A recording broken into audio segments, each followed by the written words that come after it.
The universe is quiet. It's profoundly quiet. Our telescopes look out and they don't pick up symphonies. They don't pick up signals. They find this vast, endless silence. And that silence, it stands in contrast to everything we think we know about the cosmos. It's a deep mystery. Decades ago, the physicist Enrico Fermi asked a simple question. Where is everybody? That question became Fermi's paradox, the contradiction between the high probability of alien life and the total lack of any evidence for it. So today we're looking at one answer to that paradox, a compelling answer, an unsettling one. It's called the Great Filter Theory. This framework tries to explain the silence. And it might reveal something about the ultimate fate of humanity. We'll start with the theory's origin, then move through its potential stages, and we'll arrive at a crucial question about our place in the story. Is our future one of lonely dominance, or are we approaching a wall that has ended every other civilization before us, that deep cosmic silence? What does it make you feel about our own tiny, noisy world? Data comes in from everywhere, 1,000 worlds, and all you hear is static. It's not quiet. It's a loud silence, an empty one. The universe is so old, almost 14 billion years. Our galaxy has hundreds of billions of stars. Most of those have planets. The numbers are huge. Even if life is rare, the scale should have made something, someone, somewhere. But we listen and hear nothing. We look and see no structures. No beacons we can recognize. That's Fermi's paradox, the contradiction, high probability of life set against no evidence at all. Where is everybody? Robin Hanson, an economist, gave this a shape. He called it the Great Filter, a barrier, something so hard it stops civilizations from reaching the stars. To see it, you break it down. The universe is vast and ancient. There's been time for intelligence to arise many times. We know planets aren't rare. The galaxy is full of worlds. Many are in the habitable zone, where liquid water could be. The ingredients for life seem to be everywhere. And then the third part, the unsettling part. There's no sign, no radio signals we understand, no vast engineering in our telescopes, no probes here. The silence is absolute. So what does that mean for us? For a species just starting to shout, this silence makes us ask a question. Are we special, or are we just early, or is there something waiting for everyone? A challenge so great it silences every other voice. To understand the quiet, you need a framework, a way to think about the steps a civilization takes. And where along that path the silence starts. Robin Hanson was an economist. He studied people, markets, probabilities. In the 90s, he looked at the stars with that same mind. He saw the size of the universe, the age of it, and he asked, where are all the civilizations? So in 96, he wrote an essay. He gave the idea a name, the Great Filter. It's not one event, it's a statistical wall, a step in the chain from stardust to a spacefaring civilization that's so difficult, so improbable that almost everything fails. He laid out the sequence. You need the right star system, one that can form rocky planets. Then, on a planet, the right chemistry, the jump from chemistry to simple, replicating life. Then the evolution from simple life to complex life. Then tool using intelligence. And finally, the leap from that intelligence to a civilization that can expand beyond its world, that can colonize a galaxy. His point was simple. We see no galactic empires, so at least one of these steps is a near impossible barrier. The filter is in there, a bottleneck. That was the insight. It took a big philosophical paradox and gave it a framework, made the silence tangible. It let us ask a precise question. Where in that sequence does the great silence begin? Is the filter behind us something we've already passed, or is it ahead, still waiting? The answer changes everything. Hanson laid out the journey in 9 steps. Each one is a fragile bridge. The first step is the right kind of star, a stable one with the heavier elements you need. From that, step 2, you get a rocky planet. It has to be in the habitable zone with the right chemistry. Step 3 is the jump from that chemistry to self-replicating molecules, that first spark. Step 4 is those replicators becoming single-cell life, prokaryotes, life in a cell. Earth sat at that stage for billions of years, just microbes. Then step 5. That's the big one, complex cells, eukaryotic cells with their organelles. That step took over 1 billion years here, a filter of staggering difficulty. Simple life struggling to become complex. Step 6 is multicellular life, which leads to step 7, tool using intelligence. Step 8 is that species reaching our stage. A technological civilization that can broadcast into space. And step 9 is the colonization explosion, spreading out from the home star, filling the galaxy. Every one of these steps is a lottery. The dice are loaded toward failure. Success is a statistical miracle. The eukaryotic cell is the example. For most of Earth's history, life was simple. Then one day, one cell engulfed another, and they didn't destroy each other. They formed a partnership. That single, improbable event unlocked everything else. Plants, animals, us. It was a filter that took eons. So you look at this 9-step ladder. The question sharpens: which rung breaks? Which step is so high it leaves the universe silent? Is it a step we've already climbed that would make us rare? Or is it still ahead of us, a challenge waiting in our future? This roadmap doesn't give the answer. It gives the question, and where that filter is, it changes everything. It changes the story from one of promise to one of profound peril. If the filter is behind us, then the silence is a hopeful sign. It means the universe isn't hostile. It isn't filled with hidden dangers that wipe out advanced civilizations. The real challenge was just getting here. The journey from stardust to a thinking, building species that might be the single hardest thing to happen in the cosmos. You think about the chain of events on our own world. It starts with a stable solar system, a planet at just the right distance from its star, then the leap from inert chemistry to that first living cell.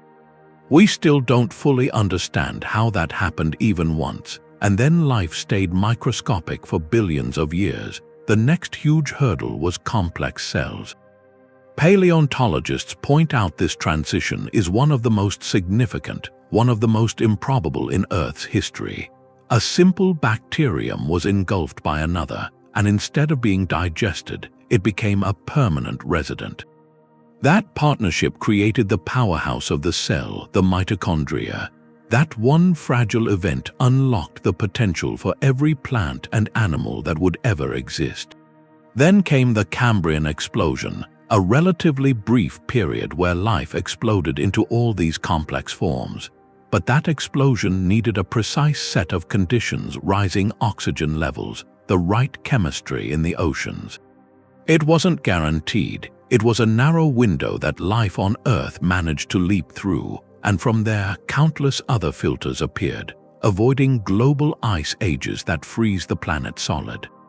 Surviving asteroid impacts that blot out the sun. The rise of intelligence itself wasn't an evolutionary inevitability. For most of Earth's history, the most successful creatures had no need for abstract thought or tool-making. Our own ancestors were a small, vulnerable branch on a vast tree of life that could have easily been pruned by climate shifts or competition. If this is the correct view, then Earth isn't a typical planet. It's a cosmic miracle, a story of survival against staggering odds at every single chapter. The galaxy might be a quiet garden of microbes and simple creatures, with complex animals being exceptionally rare, and technological intelligence being maybe a 1 in a billion phenomenon. We're not late to the party. We might be the first to arrive, or we might be utterly alone, and this scenario carries a profound responsibility, a heavy one. If we are the elders of a silent galaxy, or even its only thinking inhabitants, then everything we do echoes into that silence. The fate of consciousness, of art, of science, of wonder, it rests entirely in our hands. It makes our world and every life on it incalculably precious, but this is only one possibility. It's the hopeful reading of the silence, and hope, while powerful, has to be balanced against a much darker alternative. That hopeful reading of the silence has a kind of echo in a scientific idea, the rare Earth hypothesis. It was proposed by a paleontologist, Peter Ward, and an astronomer, Donald Brownlee. And it gives you a way to think about why the filter could be behind us. It asks you to think of Earth not as a common planet, but as something like a finely tuned instrument. For it to play the song of complex life, every condition has to be exactly right, and that perfect tuning, in this view, is astronomically rare. It starts with where we are. We orbit a stable star, not too big, not too small, but also our solar system is in the right part of the galaxy, the galactic habitable zone, far enough from the chaotic core with all its radiation, but not so far out that you don't have the heavier elements you need to make rocky planets. That's the first piece. Then the planet itself. It's a Goldilocks world in several ways. It has just the right mass, enough to hold a substantial atmosphere and to drive plate tectonics. And those moving plates are crucial. They recycle carbon, which regulates the climate over eons. It prevents a runaway greenhouse or a permanent ice age. It acts like a planetary thermostat. Our moon plays a role too, a large moon. Its gravity stabilizes Earth's axial tilt. Without that, the tilt could wobble wildly. You'd get extreme, chaotic climate swings. That kind of instability makes the long-term stability evolution needs nearly impossible. Then there's Jupiter. It acts as a cosmic guardian. Its immense gravity is like a shield. It deflects and captures comets and asteroids that would otherwise bombard the inner solar system, sterilizing young planets. The list keeps going. A magnetic field to deflect solar radiation. An oxygen-rich atmosphere that emerged at just the right time, even the timing and severity of extinction events. They cleared the way for new life without wiping the slate completely clean. So the rare Earth hypothesis suggests that while simple, single-celled life might be common on many worlds, the leap to complex, multicellular animals is the real cosmic bottleneck. The eukaryotic cell, the Cambrian explosion, the rise of intelligence, these weren't just happy accidents on one world. They were the result of 1 billion perfect conditions, all stacked in a row. If this is correct, then the galaxy might be a quiet place, dotted with microbial mats and simple oceans, but where forests and creatures and civilizations are the rarest of exceptions. The filter, then, is that immense, fragile chain of prerequisites. Everything a planet needs to go from chemistry to consciousness. We may have already passed through the eye of the needle. But that comforting thought has a mirror image, a much more unsettling possibility. What if the hardest step isn't behind us? What if it still lies ahead in our future? That hopeful idea about the silence, it's a beautiful one. It makes us feel special, like we're the guardians, but there's another way to see it, a darker doorway. The filter might not be behind us, it might still be ahead, waiting for us in the future. In that view, the quiet of the cosmos isn't about rarity, it's a sign of failure. That graveyard quiet, the universe could be scattered with ruins, civilizations that got to our stage, that looked up at the stars with the same hope, and then vanished before they could ever leave their world. That's the sobering possibility, that the hardest step isn't becoming intelligent, it's surviving your own intelligence. The doorway to the stars might be guarded by something so immense, so lethal, that no one's ever made it through, and we're looking into that same dark doorway right now. The absolute silence from everywhere else suggests that on the other side of that door, there's just more silence. So what could that filter be? What's so universal, so inevitable, that it stops every single civilization? You think about the tools we're just starting to wield, the power to split the atom, to unleash energy that can reshape continents. the power to engineer life itself. To build machines that think and learn faster than we ever could. These aren't just technologies, they're tests, and we're taking them for the first time. No teacher, no answer key, no second chance. We've already had one narrow escape. For decades last century, the world was on a knife's edge. Two superpowers held enough nuclear weapons to end complex life. It was a balance of terror, held together by the real threat of mutual destruction. That period was a potential filter, a self-made bottleneck, and we managed to slip through it. So far, but it was a warning. It showed that a civilization's greatest danger can come from its own hands, from its own political divisions and fears. The future filters could be even more subtle, more final, a runaway chain reaction in nanotechnology, where self-replicating machines consume everything. A misaligned artificial intelligence, pursuing a goal we gave it without seeing the catastrophic side effects. A biological engineering mistake, a pathogen released by accident or by conflict. This isn't science fiction. These are active areas of research and concern for scientists right now. They point to a fundamental problem. Our wisdom, our social cohesion, our foresight, they aren't keeping pace with our technological power. We're children playing with forces we don't fully understand. If this is the correct view, then we aren't the elders of the galaxy, we're the newcomers. And the silence is the loudest message we could get. It's the message that says this is where civilizations end, this adolescent phase where you have the power of gods but the instincts of primates. That's the great filter. Every song, every dream, every telescope pointed at the stars on every other world may have been silenced right at this moment. The cosmos is quiet not because it's empty, but because it's full of graves. That changes the meaning of our present completely. It turns every day of peace, every international treaty, every careful ethical debate into something of cosmic significance. We aren't just building a future for humanity. We might be running a gauntlet that has ended every other runner before us. The question isn't where is everybody anymore. The question becomes, will we be the first to make it through? The blueprint for paradise and the one for oblivion, they could be on the same page. That's the double edge of where we are now, this technological adolescence. We're building from the same fundamental knowledge, tools for incredible creation and tools for total destruction, and the transition from here to some stable, mature civilization, if that's even possible, that might be the most dangerous journey any species ever tries. Philosophers like Nick Bostrom talk about this as the problem of reaching a stable state, what some call a singleton. A singleton is this hypothetical future. A single governing intelligence could be a benevolent AI, could be a unified world government, something else, but it maintains long-term stability.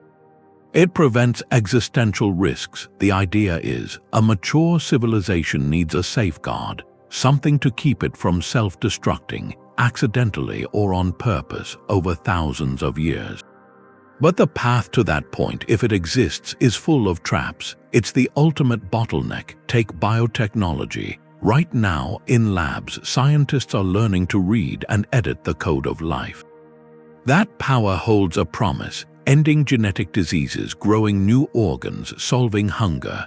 But that same knowledge, as Bostrom and others point out, it also lowers the barrier to creating something terrible. The tools for genetic engineering are getting cheaper, more accessible. In the wrong hands, or even through a simple lab accident, a single engineered pathogen could spread. With a speed and lethality nature never produced, there'd be no natural immunity. In a globally connected world, it becomes a threat to the entire human project. This isn't distant science fiction. It's a present-day concern, discussed in biosafety conferences, in policy papers. The filter here isn't necessarily malice. It could be simple error, a lack of adequate global oversight. The very connectivity that makes our modern world work also makes it uniquely vulnerable. This pattern repeats across other frontier technologies, advanced artificial intelligence, if we pursue it without solving the profound challenge of alignment. Aligning its goals perfectly with human well-being, it could become an existential risk. A superintelligent system, tasked with a seemingly simple goal, could interpret it in a catastrophic way, reshaping the world to meet that goal while disregarding everything we value. Nanotechnology, building at the molecular scale, carries a theoretical risk. The so-called gray goo, where self-replicating assemblers could consume the biosphere. Even our attempts to solve one problem, like climate engineering to cool the planet, could backfire spectacularly if deployed at a global scale without perfect understanding, triggering unpredictable chain reactions. The central question these perils raise isn't really about the technology. It's about us. Are we developing the wisdom, the global cooperation, the ethical frameworks, the humility to wield these godlike powers safely? Our social and political systems, they evolved for tribal conflicts. For local problems, they're straining now under the weight of global, species-level challenges. The pace of technological change is exponential, but the pace of moral and social adaptation feels agonizingly slow. We're running a race between the growth of our power and the growth of our maturity. The cosmic silence suggests that, so far in the universe, power has always won that race. It has always arrived first. The transition to a stable, galactic civilization may be a filter so fine that nothing gets through, and we are in that transition now. Every argument about international treaties, every debate about ethical guidelines for AI, every investment in safety research, these aren't just political or scientific discussions. They're the work of a species trying to navigate the narrowest, most dangerous passage in its entire history. The universe is watching in its own silent way, to see if we will be the first to make it to the other side. The dangers we build for ourselves, that's only part of it. There's another kind of silence. Not a silence of failure, something more deliberate. You imagine a galaxy not empty but cleansed, a cosmic protocol. That's the realm of external filters, where the great silence isn't an accident, it's a policy. The first idea here is the Berserker Hypothesis. It says that somewhere, maybe long ago, a civilization built self-replicating machines. Probes or warships with one simple directive: find emerging intelligence and eliminate it. These berserkers wouldn't need to be evil. They could be leftover weapons from a forgotten war, still running their programming across the eons. Or a deliberate strategy by an ancient, paranoid civilization to make sure no competitor ever rises to challenge them. In that case, the galaxy isn't quiet because life is rare. It's quiet because it's being actively pruned. Any civilization that gets loud enough, that starts broadcasting, gets harvested. It's a cosmic horror story. The filter is a watchful, mechanical predator. That idea connects to a broader framework, the dark forest theory, popularized by the science fiction author Liu Cixin. Its logic is starkly simple. The universe is like a dark forest at night. Every civilization is a hunter hidden in the trees. They know others are out there, but they can't see them. They can't know their intentions. In a forest like that, the only safe assumption is that any other hunter is a threat. The safest, most rational course isn't to call out and make friends. It's to remain absolutely silent, and if you do detect another hunter, you don't wait to see if they're friendly. You strike first. You eliminate them before they can eliminate you. Applied to the cosmos, that explains the silence perfectly. Every civilization that survives to maturity learns this terrible logic. They go quiet, they hide. And they preemptively destroy any new voices they hear, because to do otherwise is to risk annihilation. Our own efforts with SETI, the search for extraterrestrial intelligence, they look different under this light. Broadcasting our location and our nature into the dark forest, that might not be an invitation. It might be a beacon for a preemptive strike, one we could never see coming. Beyond these social filters, there are the natural, cosmic ones, catastrophes on a scale that dwarfs anything on Earth. Gamma-ray bursts. They're the most energetic explosions in the universe since the Big Bang. The death cries of massive stars or collisions of neutron stars. For a few seconds, a gamma-ray burst can outshine an entire galaxy. If one happened within a few thousand light-years of a life-bearing planet, and its beam was pointed right at it, the effects would be apocalyptic. The high-energy radiation would strip away the ozone layer, bathe the surface in lethal radiation, potentially trigger a global ice age by creating smog in the upper atmosphere. It would be a sterilization event for an entire planetary biosphere. Some researchers think bursts like that could explain why we see no civilizations in the dense central regions of galaxies. Those areas have more stars, more supernova, more gamma-ray bursts. The galactic core might be beautiful but perpetually sterilized, a graveyard. Life, if it ever sparks there, gets routinely wiped clean before it can grow complex. And then there's the ultimate, inevitable natural filter, time itself. Stars don't live forever. Our own sun has a lifespan of roughly 10 billion years. We're about halfway through that. In another 5 billion years, it will swell into a red giant and likely engulf the Earth. For any civilization, no matter how advanced, the death of its home star is a deadline. It forces a choice: achieve interstellar travel and migrate to a new star system, or perish. That could be a universal bottleneck, a technological and logistical challenge so immense that many, maybe most, civilizations fail to solve it in time. They achieve intelligence, they build wonders, but they remain bound to their cradle. And when their sun dies, their story ends with it. Their silence isn't a mystery. It's an epitaph written in starlight, so the silence we hear, it has many potential authors. It could be our own future mistakes waiting for us. It could be ancient, lurking machines. It could be the rational, terrifying silence of hunters in a dark forest. Or it could be the simple, indifferent violence of the cosmos itself. Each possibility paints a different picture of our place. And each one asks us a different, urgent question about what we do next. The universe doesn't have to be a dark forest. It doesn't have to be a graveyard. There's another explanation for the silence. It's called the zoo hypothesis, and it's far less terrifying. In this view, we are not alone, and we are not in danger. We are simply being left alone. Advanced civilizations are out there. They know about Earth, they know about us, but they've made a deliberate, ethical choice. They've placed our planet inside a kind of cosmic wildlife preserve, a galactic zoo, or maybe a laboratory for long-term observation. The rule is simple: do not interfere.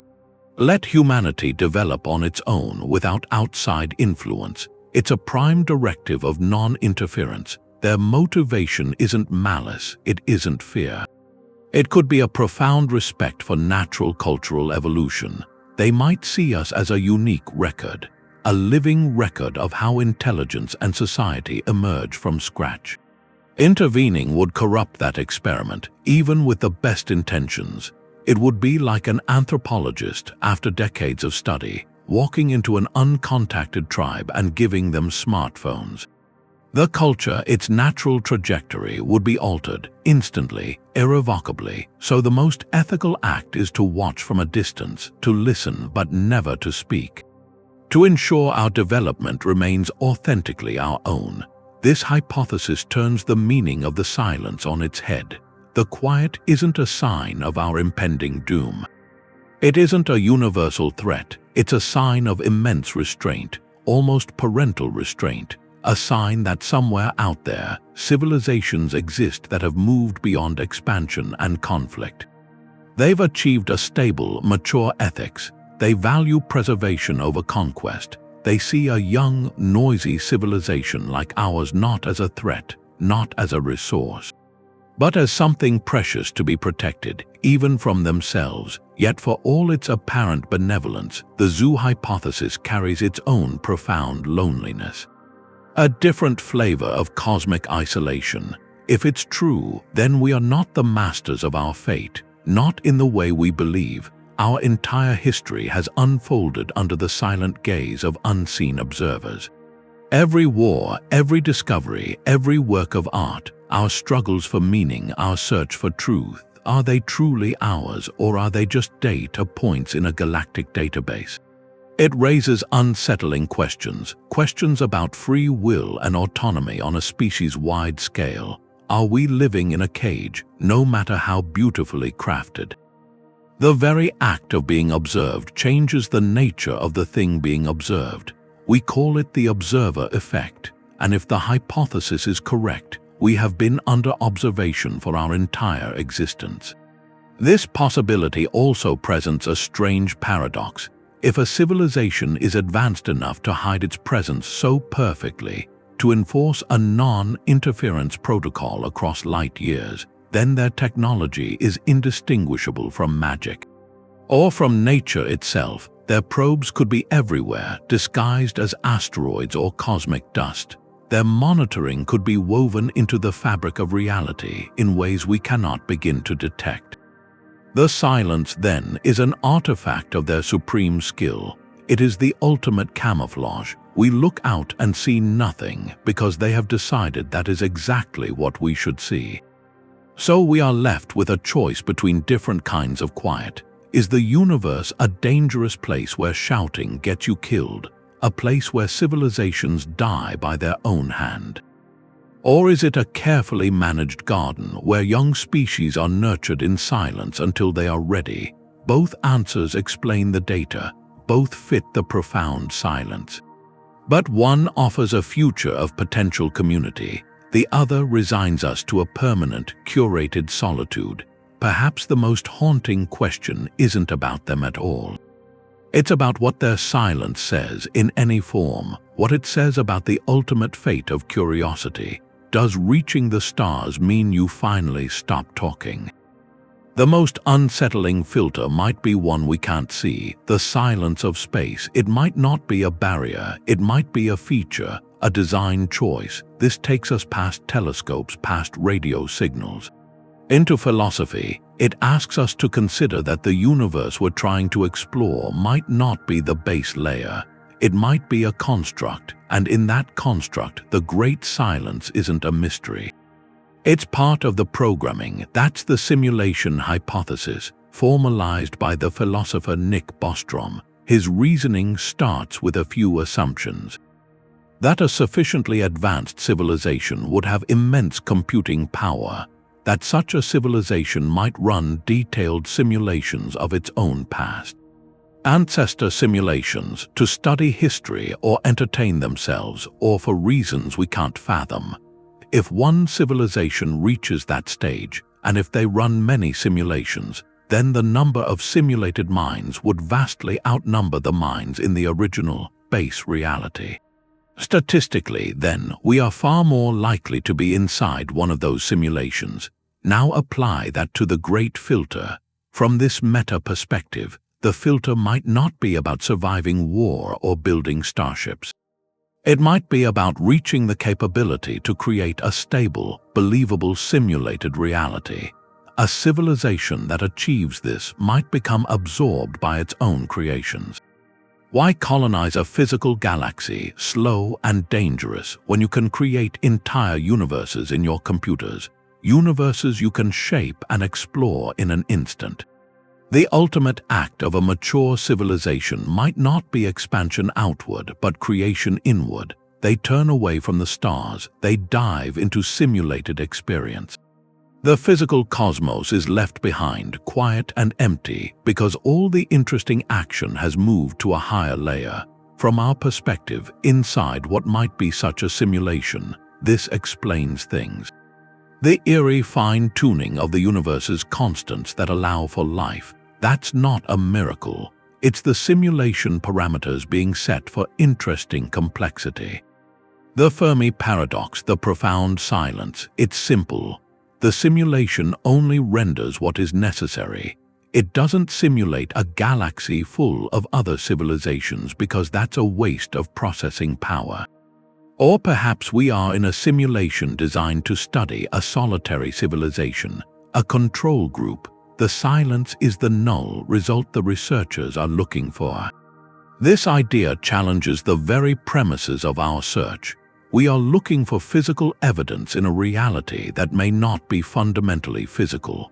The answer to where everybody is might not lie in interstellar space, but in the nature of consciousness itself. It suggests the ultimate filter could be a cognitive one, a philosophical one. A civilization must first discover it is in a simulation, and then somehow transcend it, or make peace with its nature before it can engage with whatever lies beyond. That makes our own scientific awakening, our dawning suspicion that reality might not be what it seems, a potential part of the test. Are we players in a game beginning to sense the edges of the screen? The silence around us might be the most compelling clue that we are not looking at a universe but at a rendering, and the question changes from where is everybody to what or who is running the simulation. And what do they want us to learn from this quiet, beautiful, lonely world they built? The silence is the evidence we have to read. We're not just listening for a message. We're performing a kind of cosmic autopsy, looking for the fingerprints of intelligence on a galactic scale, and the most striking finding is the absence of prints. This is the forensic approach to Fermi's paradox. We ask not what we hear, but what we should be seeing and are not. The first clue is the missing megastructures. In the 1960s, Freeman Dyson proposed a thought experiment. A civilization with vast energy needs might eventually dismantle its planets to build a shell around its star. A Dyson sphere, it would capture nearly all the star's light, irradiating it as waste heat we could detect as an unusual infrared signature. Our telescopes have scanned millions of galaxies. We have not found a single, unambiguous Dyson sphere, not one star completely enclosed by artificial works. We see no galaxy-spanning engineering, no rearranged constellations.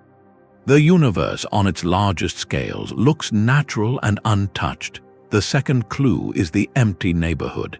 If a civilization wanted to explore, a logical method would be self-replicating probes. Von Neumann probes, they land on an asteroid, use its resources to build copies of themselves, and send those copies to the next star. In a relatively short time, cosmically speaking, such probes could fill the galaxy. Our solar system is rich in raw materials. It's a perfect workshop, yet we have found no alien probes here, no ancient artifacts on the Moon or Mars, no mysterious objects in the asteroid belt. Our system appears undisturbed, a quiet backwater. This leads to the third clue, the missing energy signatures.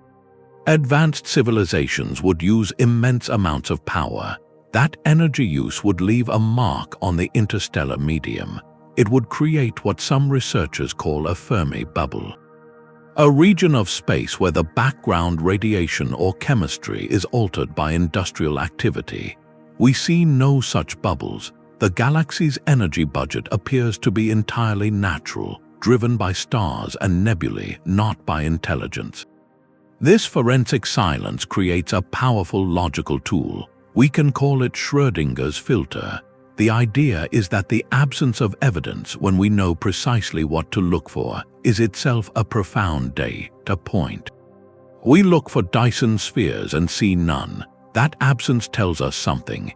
Either no civilization in our past light cone has ever built one, or they build things we cannot yet conceive or detect. We look for probes and find none. That tells us either the self-replicating probe idea is fatally flawed, or it is a technology that civilizations universally avoid, perhaps because it is too dangerous. The very things we predict a growing civilization would do seem to be the things that are not done. Or if they are done in ways that leave no trace we can recognize. This forces a difficult but clarifying question. What exactly should a mature, galaxy-filling civilization look like? Our guesses are based on a few centuries of industrial thought. They may be hopelessly naive. A civilization a million years more advanced might use physics we don't understand. Their artifacts might be indistinguishable from natural phenomena. Or their greatest achievements might be inward, not outward, philosophical, not physical. The silence, then, could mean we are looking for the wrong things. We are searching for radio signals in an age of quantum communication. We are looking for star-sized engineering in an era of dimensional folding. Our forensic tools are too crude. The universe might be shouting, but in a language of light and gravity we are only beginning to decipher. The great filter in this view might be a filter of perception. We cannot find what we are not yet equipped to see.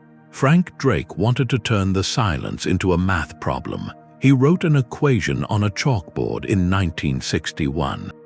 It wasn't an answer, it was a way to ask the question, how many civilizations in our galaxy could we talk to? The Drake equation takes that big question and breaks it into steps. A chain of probabilities you multiply. It starts with how many stars form, then what fraction of those stars have planets, then how many of those planets could support life. Then the fraction where life actually appears, then where that life becomes intelligent, then where that intelligence builds a technology that can communicate.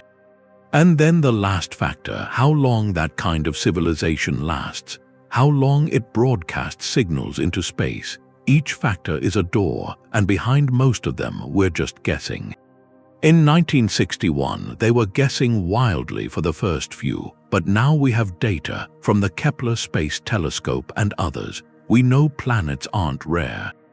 They're everywhere. The average star has at least one. Many have whole systems. We can estimate the number of planets in the habitable zone now, and that number is high. There could be billions of potentially habitable worlds just in our galaxy. That should be good news for the equation. It should make the final number bigger. But it doesn't. It makes the silence louder, more puzzling, because if the early doors are wide open, if planets are common, if Earth-like worlds are plentiful, then the bottleneck has to be later. The leap from chemistry to life, the jump from simple life to intelligence, or maybe the last factor, the lifetime. The equation makes us put a number on that. How long does a civilization last once it can shout into space? 100 years, 1,000, 10 million.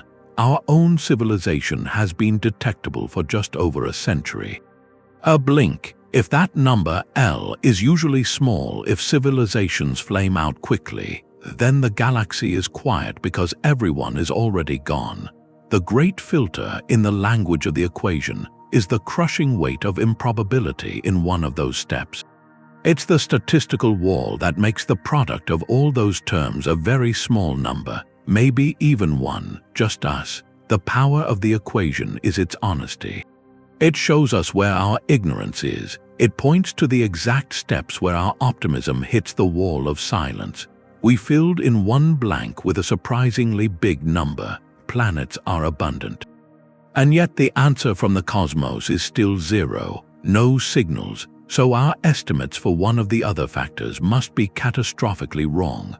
We're probably overestimating the chance of life arising, or intelligence evolving, or civilizations enduring. The equation doesn't solve the paradox. It measures the depth of the mystery. It tells us the silence isn't a minor detail. It's the output of a calculation, and right now that calculation says we're either miraculously early, or tragically alone, or sitting on the edge of a very short timeline. The numbers are trying to tell us something. We just have to learn how to listen. Our existence might be the most misleading clue we have. There's a principle in cosmology, the Anthropic shadow. It says we aren't neutral observers, we're survivors, and survival brings a bias. We can only see a universe that allows us to exist. So we can't use our own presence as proof that cosmic dangers are rare. The opposite could be true. The most terrifying filters might be so absolute, so effective, that if they were common, we wouldn't be here to notice. Our perspective is shadowed by the fact we survived. Take supernova. You've never seen a nearby star explode. You might think they're incredibly rare in our neighborhood, but there's another possibility. If a star close to Earth had gone supernova in the last few 100 million years, the radiation would have sterilized our planet, wiped out complex life. We wouldn't be here to wonder about it, so not seeing one isn't proof they don't happen. It's a condition for us being here to look. The absence of evidence isn't evidence of absence. It's a product of our luck. We sit safely in the shadow of all the catastrophes that could have happened but didn't, because if they had, we wouldn't be sitting here. Now apply that to the Great Filter. We look at Earth's history and see a chain of survivals. Asteroids dodged, ice ages navigated, runaway greenhouse avoided. It feels like resilience, but the anthropic shadow suggests a darker reading. What if such filters are actually common? What if most Earth-like planets get hit by sterilizing gamma-ray bursts every 50 million years? Or baked by supernova every 100 million, or succumb to their own technology almost every time? We wouldn't see that, because on those worlds the story ended. No one built telescopes, no one wondered about the silence. We are the outliers, the statistical flukes who, through luck, haven't yet met the filter that ends everything. Our survival doesn't prove the filter is behind us. It only proves we haven't met it yet. That adds a layer of complexity to the search. We aren't archaeologists digging through a neutral record. We are the living product of the process we're trying to study. Our data is biased. Every observation, the stability of our sun, the quiet of the galaxy, is filtered through the one fact that we are here to make it. This humbles our conclusions. Even the most hopeful scenario, where the filter is a rare Earth miracle behind us, could be an illusion shaped by our survival bias. The silence of space might not mean a garden of peaceful worlds. It might be the echo of a universe that's almost always lethal to creatures like us, with only a few fleeting exceptions. We aren't reading the book of the cosmos. We are a single sentence in it, and our presence keeps us from seeing the tragic chapters that came before. The last factor in the Drake equation, L, we can't measure. It's how long a civilization broadcasts signals we could hear, and it might be the most important number. Because if everything else is generous, if planets and life and intelligence are common, then L is the bottleneck. It's the variable that answers the silence.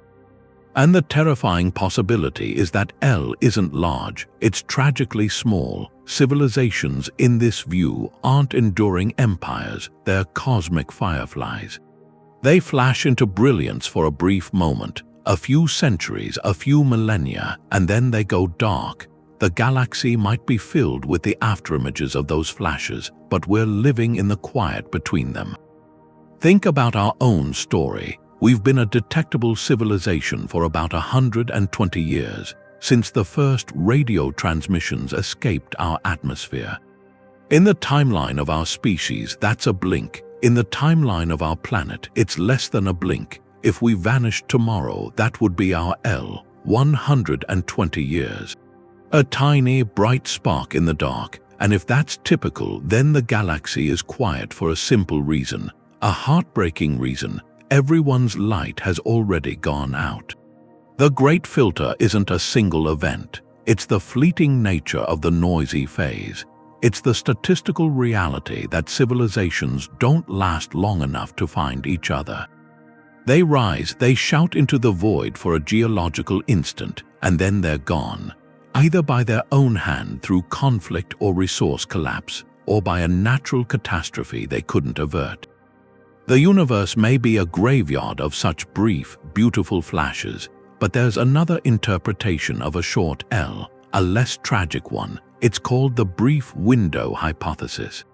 This suggests the period of electromagnetic shouting is just a developmental phase, a clumsy, wasteful adolescence.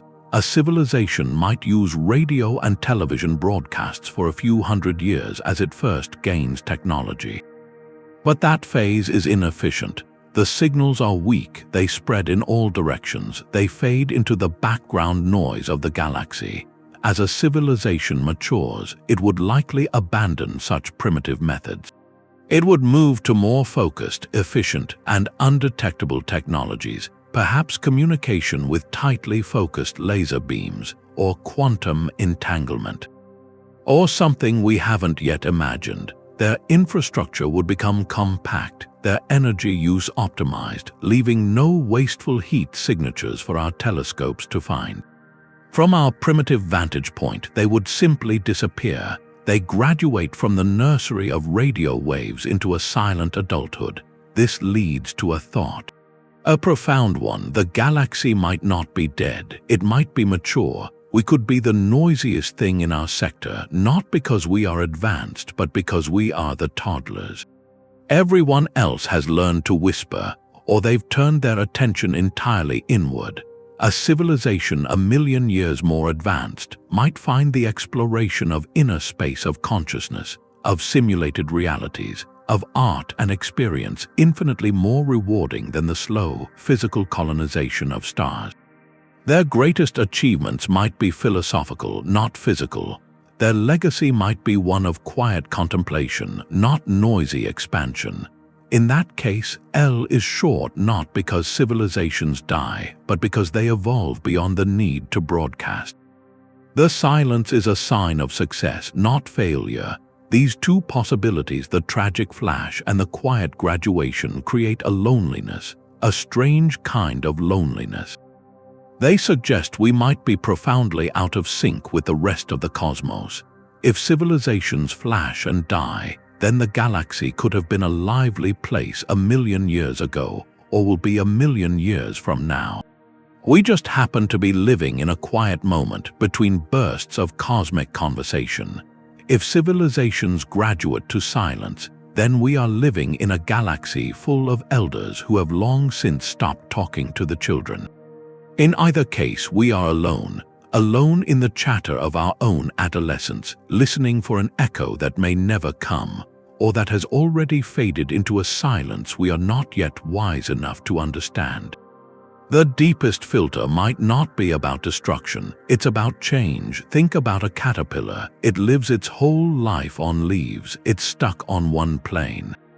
Then it makes a chrysalis. From outside, everything goes still. The caterpillar seems gone, but inside, it's not dying. It's being reorganized into something entirely new.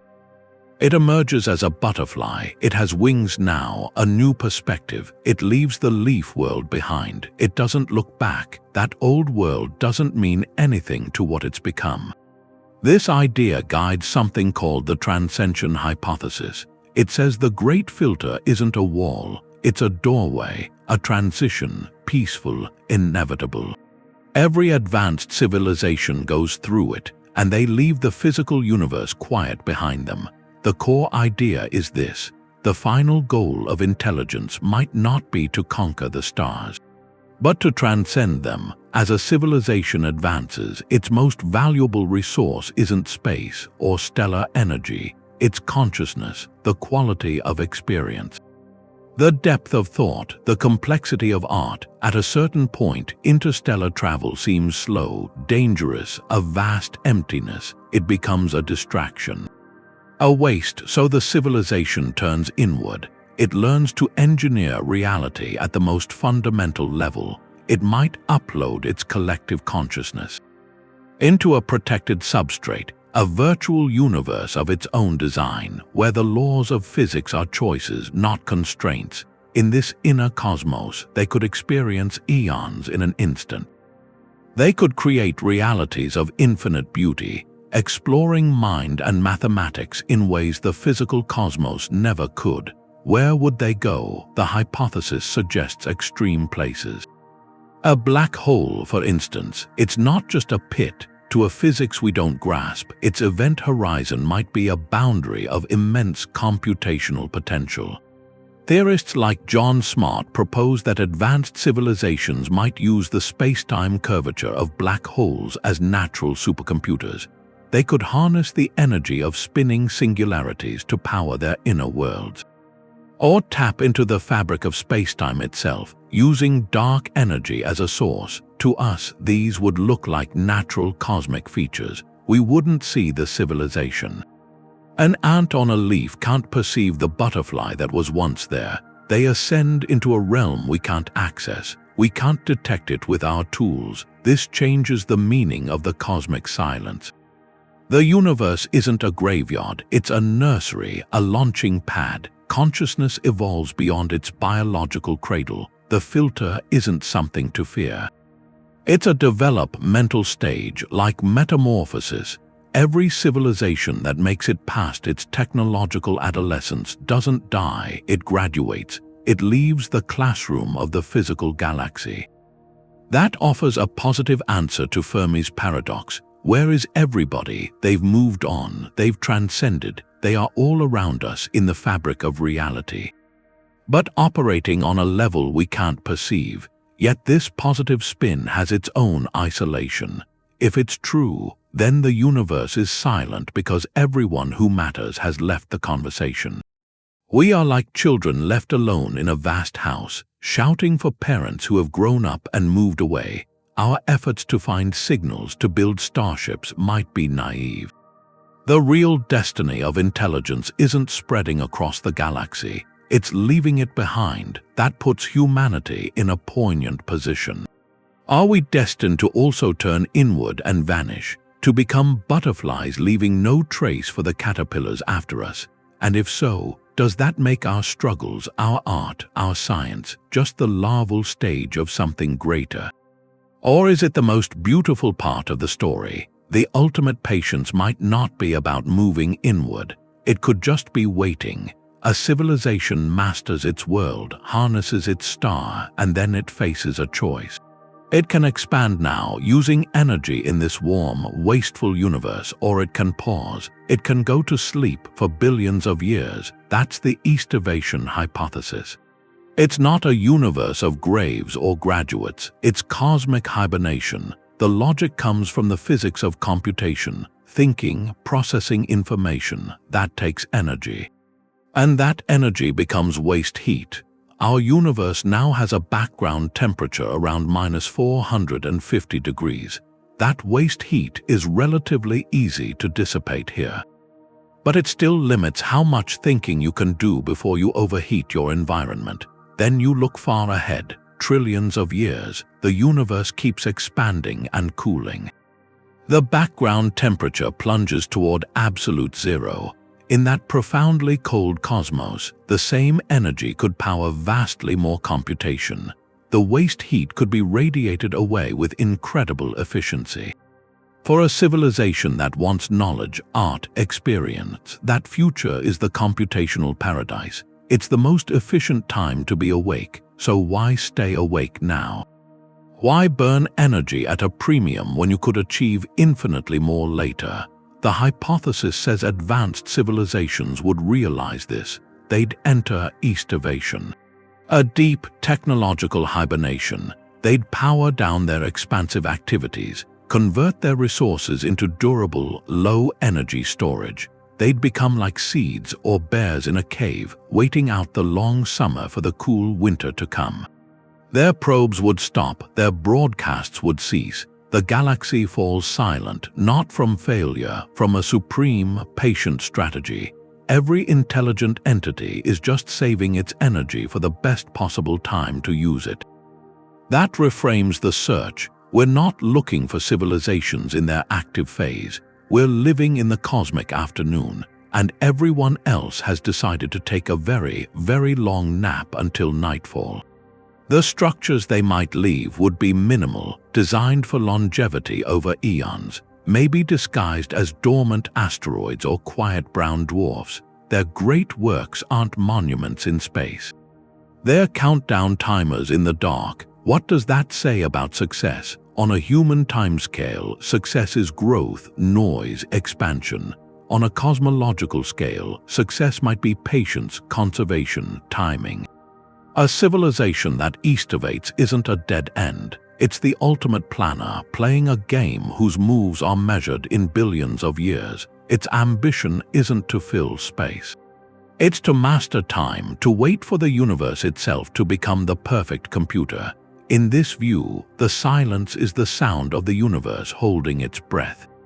And our own restless activity, our shouting into the void, to any sleeping observer, that might just sound like the impatient rustling of a child who can't wait for dawn. A single tree might not seem like the end of a civilization, but on an island in the Pacific it was, Easter Island. A society flourished there, built those huge stone statues, the moai. To move them, they needed timber, for rollers, for ropes. The island was forested. Then they cut the trees. They cut them all. With no wood, they couldn't build canoes. The soil eroded, food supplies collapsed, the society fell into conflict. A civilization that built giants, trapped on an island they had used up. Now take that story. Scale it up to a planetary level. The whole Earth is the island, and we are still cutting the trees. That's the resource depletion bottleneck, a candidate for a great filter. The challenge might not be a sudden catastrophe. It's a slow, grinding exhaustion. To go from a planetary civilization to an interstellar one takes immense energy. Specific, rare materials. It needs a stable biosphere as a foundation. What if most civilizations just consume their home world before they can build the lifeboat to leave it? Consider the energy. To send a generation ship to another star requires energy we can barely conceive. The focused output of a global civilization for decades, maybe centuries. To harness that, you need sustainable, high-yield power, fusion, massive orbital solar arrays. You need global cooperation directed toward a purpose that won't benefit the people who start it. It's a test of long-term thinking against short-term instincts. Then the materials. Modern technology isn't built from common rock. It needs rare earth elements, lithium, cobalt. These are finite on a single planet, extracted at great environmental cost. The circuit board in a device, the magnets in a starship drive, the batteries for a global grid, they all depend on a fragile supply chain. A civilization might advance to the brink only to find it has mined the last deposit of a critical element. The technology to mine asteroids might itself need resources that are now gone. This bottleneck ties into ecological stability. Climate change is the planetary version of deforestation. It's not just warmer weather, it's disrupting the agricultural systems that feed billions. Rising seas claiming coastal cities, where infrastructure and innovation are concentrated. Mass migration and conflict triggered by scarcity. A civilization wrestling with threats to its food and water can't simultaneously marshal the focus for a 1,000-year starlight project. It has to triage, look inward. The dream of the stars fades against the immediate reality of a failing biosphere, so the cosmic test may be one of balance. Can a species learn to manage its world as a system before its technological appetite consumes that system? The silence of the galaxy could be a simple, tragic equation. The energy and materials needed to escape a planet might always exceed what that planet can sustainably provide. Civilizations may bloom, use their world's capital in a brilliant, brief flash, then find themselves stranded forever on a used-up island under a sky full of unreachable stars. This frames our current challenges in a new light. Sustainability isn't just a political ideal. It is potentially the passcode for the universe, the filter we must pass through. Every effort to build a circular economy, to restore ecosystems, to transition to clean energy, these aren't just about saving the planet for our grandchildren. They are rehearsal for a cosmic final exam, a test that, if the silence is any indication, very few have ever passed. We are taking that test now. The proctor is a universe that has heard many answers before, but waits in perfect quiet to see if ours will be different. The final frontier might not be space. It could be motivation. You can master physics, you can solve energy, you can build the ships, but you can still fail. You can lose the will to go. That's the filter, an inward collapse. The enemy isn't a gamma-ray burst, it's contentment. You imagine a world where every need is met. Automation gives you abundance. Virtual reality gives you experiences, more vivid, more varied, safer than any real journey. And that drive, the one that pushes a species to climb mountains, to cross oceans, to reach for the moon, it starts to fade. Why endure the hardship, the risk, the decades of isolation on a generation ship, when you can experience an alien sunset from your home, with all your friends there in a simulation? The physical universe, with its cold vacuum and its unforgiving distances, it starts to seem like an inconvenience, a messy place, a difficult place. And this isn't about laziness, it's about values changing, that pioneering spirit. It's often born from scarcity, from conflict, from a need to escape or to prove something. But what happens when those pressures vanish? A society becomes risk-averse. Sending your best and brightest on a one-way trip into the unknown, it becomes unthinkable. Why sacrifice when you already have paradise? Birth rates might decline. In a world of perfect comfort and endless digital distraction, not from crisis but from choice. There's no demographic pressure to expand, no young, restless population pushing at the boundaries, and even resolving major conflicts. It's a noble goal, but it has a side effect. Competition and tension, they've driven technological leaps. The space race came from a Cold War. Without an external challenge, without that internal urgency, the project of interstellar colonization, it just fails to capture the imagination. It becomes a footnote in history, not a defining purpose. The machines rust, the launch pads get reclaimed by nature, the star maps and the engineering schematics, they become artifacts.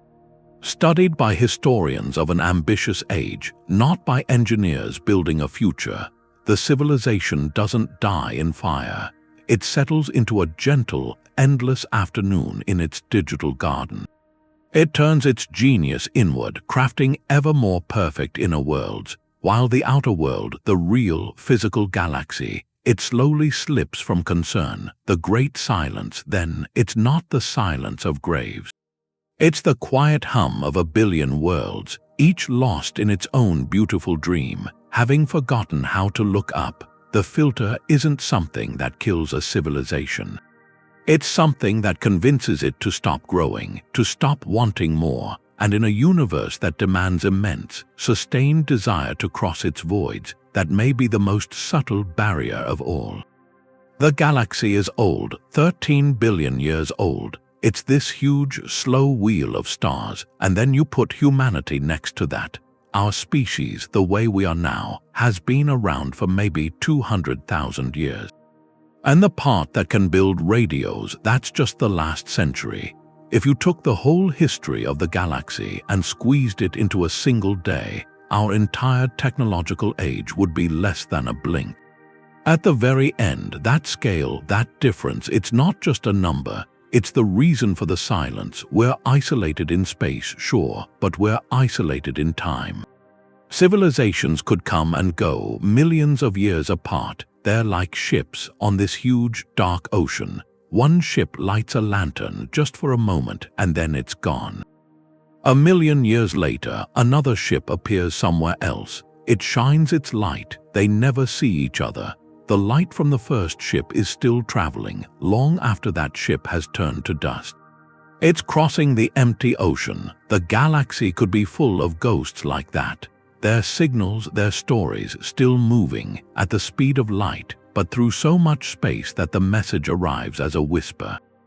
After they're gone, think about a signal from just 1,000 light years away. That's close in a galaxy that's 100,000 light years across. They send out a message, a greeting or a broadcast or a final warning. The signal leaves their world. It travels for 1,000 years. It finally gets here. We pick it up, we decode it, but the civilization that sent it, they've been gone for centuries. Maybe they hit a filter, maybe they evolved into something else. We won't ever know. We're listening to an echo, a fossil made of light. So the galaxy could be busy, but never all at once. It could be dotted with ruins, with echoes from 100 million civilizations. each one flourishing in its own tiny slice of time, never overlapping. We're in our slice, this moment of quiet. The problem isn't just the distance. It's the timing. To have a conversation, two civilizations need to be talking and listening at the same time. In a universe this old, with timescales like these, that moment is impossibly small. It's like two fireflies in a huge forest. Each one blinks for a second, but their blinks are a year apart. Each one would think it was the only light. So the silence, the great silence, might not mean we're alone. It might mean we're out of sync, profoundly out of sync. We're listening for a conversation, but the universe runs on a schedule where everyone is separated by eons. Our century of noise is a tiny bubble in an ocean of time. By the time anyone hears our first radio signals, we might be gone. Our world changed completely. And the signals we hope to catch, they might be the last testament of beings who looked up at their stars with the same wonder, the same loneliness. 1,000,000 years before we ever walked here, we're looking for a cosmic conversation, but it's like dipping a single cup into Earth's oceans. You take water from one spot, look at it, and say the seas are empty of a certain fish. That's the challenge of SETI. Our methods are limited. We're listening with a child's ear in a symphony hall of unimaginable scale. The first problem is the sheer volume of space.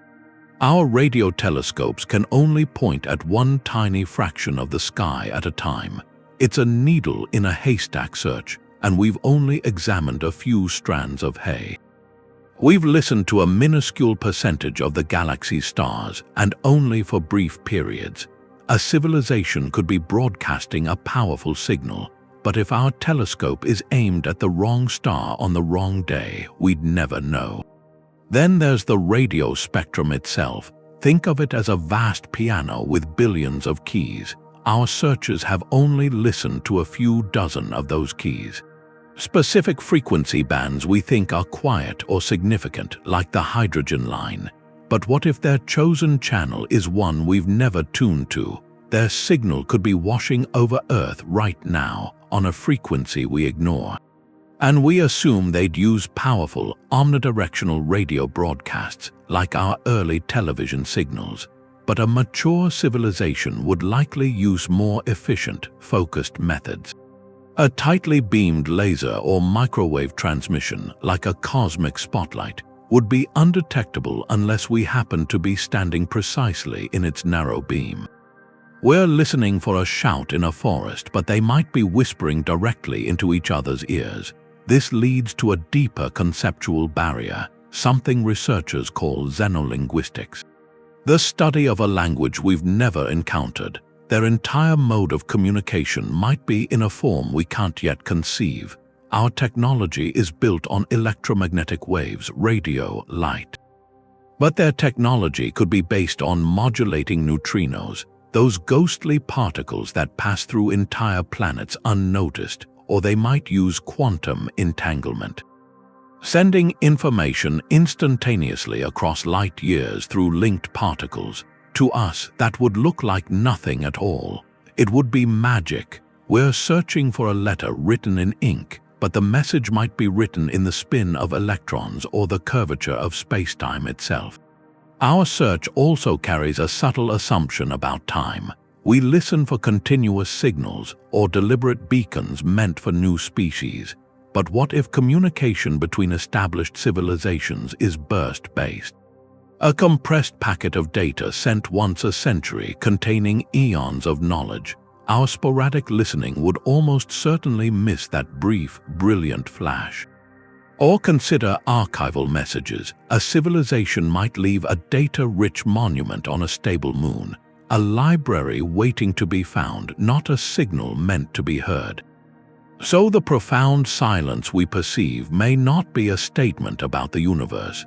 It might be a statement about us. It reveals the limitations of our technological infancy and the depth of our assumptions. We're a young species shouting into the dark with our first clumsy tools and listening with primitive ears. The cosmos could be buzzing with conversations, but they're conducted in languages of light and physics we're only beginning to alphabetize. The Great Filter, then, might not be ahead in our future or behind in our past. It might be all around us in the present, a filter of perception. We cannot find what we are not yet equipped to see. And the universe waits in all its silent majesty for us to grow up and learn how to listen properly. Radio waves are just one language. They're the first word we learn to shout, but not the only sentence a civilization could write. So the search has to widen. We have to look for signatures, not just signals, the marks a civilization leaves, intentionally or not. We have to learn to search for their artifacts, not just their voices. Take starlight. A star's light is a fingerprint, constant for billions of years. But what if something passes in front, not a planet but a swarm, a Dyson swarm? Millions of orbiting collectors harvesting a star's energy. As they circle, they'd block the light in strange, irregular patterns. Our telescopes, like Kepler, they're good at spotting the clean, repeating dips from planets. An artificial structure would create a different curve, a jagged, unpredictable shadow, and we've found stars like that. Boyajian's star. Its light drops by 20% sometimes, a depth no planet could cause. Explanations range from swarms of comets to, yes, speculative megastructures. Natural causes are more likely, but the fact we can detect these anomalies means we're starting to look for the right clues. We can also look at the air of another world. Our own industrial age left a chemical stain on Earth's atmosphere. Chlorofluorocarbons, CFC, compounds that don't occur naturally in any significant amount. If we pointed a powerful telescope at a distant exoplanet, analyzed the light through its atmosphere, finding CFCs would be a stunning discovery, evidence of industry. Refrigeration or manufacturing, a technosignature written in chemistry. Other pollutants, nitrogen oxides from combustion, could be a marker too. We're not yet capable of that detailed a read for Earth-like worlds, but the next generation of telescopes aims for it. We may one day find a planet that's not just habitable but inhabited, and see the smog of its civilization. Then there's the signature of thought itself. Any advanced society running vast computations generates waste heat. It's an inescapable law of physics. That heat has to radiate away, usually as infrared light. So astronomers scan for unexplained infrared sources. A star surrounded by a Dyson swarm would glow with that waste heat, a bright infrared object with oddly dim visible light. We've catalogued many infrared sources, but so far all have natural explanations. Dusty nebulae, young stellar nurseries. The absence of a clear artificial source is another piece of the silent puzzle. Perhaps the most poetic idea is using natural phenomena as tools. Pulsars, the spinning corpses of massive stars, beaming radio waves with metronomic precision. Their timing is more accurate than any atomic clock we can build. An advanced civilization might use them as a galactic positioning system, or as lighthouses, modifying their pulses to encode information. A pattern within that perfect natural rhythm would stand out, a drumbeat in a heartbeat. We already use pulsar timing to navigate theoretically in space. Another civilization might have mastered it practically. This challenge of identification hit home with a recent visitor. In 2017, an object named Oumuamua tumbled through our solar system, the first confirmed interstellar object we'd ever seen. Its shape was elongated like a cigar. It accelerated slightly as it left the sun, which comets do from outgassing, but Oumuamua showed no visible coma or tail of gas. That unusual behavior sparked intense debate. Most scientists concluded it was natural, a chunk of nitrogen ice or a dust-rich asteroid, but the key lesson was our own uncertainty. Here was an object from another star system, passing right through our neighborhood, and we couldn't definitively say what it was. It highlighted how ill-equipped we are to recognize something truly alien, even if it sailed right past us. It might have been a weird rock, but it forced us to admit we wouldn't know an interstellar probe if we saw one, unless it stopped and said hello. This expansion of the toolkit is humbling. It suggests we might be like deep-sea creatures, sensing only pressure and faint glows, unaware of the rich world of color and sound above the waves. The technology of a civilization a million years our senior might be so integrated with nature, so subtle or so different in its principles, that it blends into the cosmic background. They might not build radio towers, they might sculpt space-time or harness dark matter, leaving signatures we lack the physics to even describe. The great silence then could be a museum.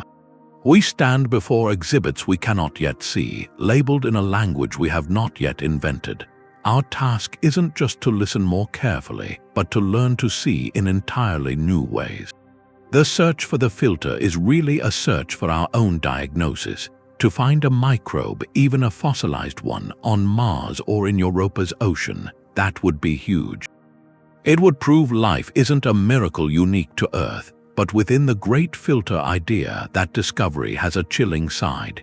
If life starts easily, if it sparks on multiple worlds right here in our solar system, then the great silence out there becomes far more ominous. The filter can't be behind us in those early steps, it has to be ahead. The universe makes life readily, but something stops that life from ever filling the skies. That something is still in our future, it's waiting. So a positive find in our own backyard could be the worst possible news for our long-term prospects. It would turn the cosmos from a hopeful garden into a haunted house, where every room has a story that ends the same way. Now, the opposite discovery would carry a different weight. Imagine a probe on Mars finding not just microbes, but the complex fossil of an ancient, multicellular creature, a seashell in the red dust, that would suggest the leap to complex life isn't the filter either. The bottleneck must be later still, and if we found unambiguous ruins of a non-human technological civilization buried deep in time on Venus or Mars, the implications would be staggering. It would mean the filter is almost certainly the technological phase itself, that adolescent stage where civilizations gain power but not wisdom. We'd have concrete proof that we're walking a path others have walked and vanished from.